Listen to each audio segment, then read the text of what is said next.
আজই ডাউনলোড করুন আর এনজয় করুন আপনার পছন্দের শো। আমি এইখানে দাঁড়িয়ে প্রতিজ্ঞা করছি,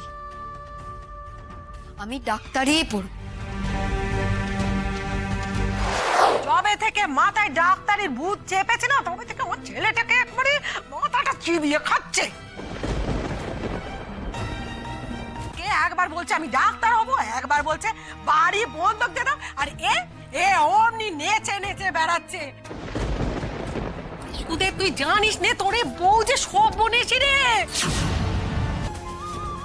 তুমি কি এমনি চুপ করে থাকবে? একবারও বলবে না সত্যি কথাটা? তুমি কি আমাকে বলে মহাজনের কাছে গেছিলে, নাকি নিজের বুদ্ধিটা এই কাজটা করেছো বলো?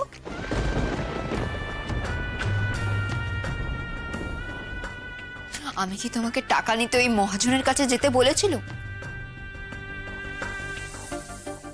নাকি একবারও টাকার জন্য তোমাকে কিছু বলেছি? একবারও বলেছি আমার জন্য টাকা জোগাড় করে দাও? বলেছি একবারও? ওষুধে চুপ করে আছিস কেন? বল না কিছু।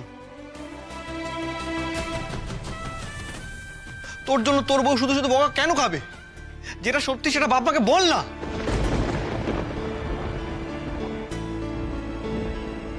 তোমরা কেউ লাজুকে কিছু বলো নেই গো। লাজু আমাকে একটি বারের জন্য টাকা পয়সার কথা বলেনি গো। আমি নিজেই এই কাজ করেছি। ওরে আমার বউ সোহাগী ছেলে রে, বউ একটা কথা বললো না বললো অমনি বউয়ের ঝোল টানতে শুরু করে দিলে। না মা, আমি মিছে কথা বলছি না, বিশ্বাস করো।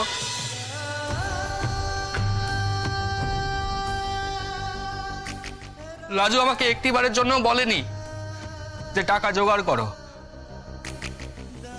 উল্টে সে তো আমাকে বলেছিল যে আর ডাক্তারি পড়বে না। উল্টে আমাকে বলেছিল এই গ্রামের কাছের কলেজে কিছু একটা নিয়ে এসে পড়বে। মা মা এই বুদ্ধিটা আমি করেছিলাম, সব দোষ আমার। তুমি বিশ্বাস করো, সব দোষ আমার মা। তোকে আমি জুতো পেটা করবো।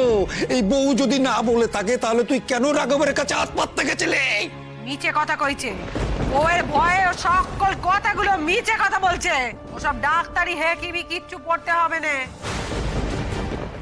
মা, ভাই এতগুলো টাকাই কম সময় কি করে জোগাড় করবে? ওর তো কোনো পথ ছিল না বলে ধার করতে গেছিল। বেশ, কাউকে আমার জন্য টাকা আনতে হবে না।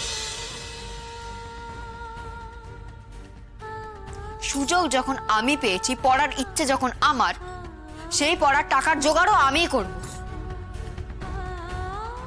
তোমরা সবাই শোনো,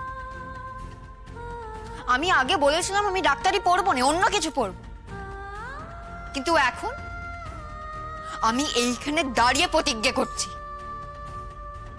আমি ডাক্তারিই পড়ব।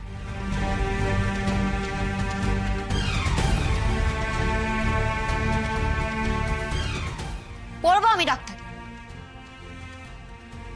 আর তার জন্য আমি নিজে যে কোনো ভাবে টাকা জোগাড় করব।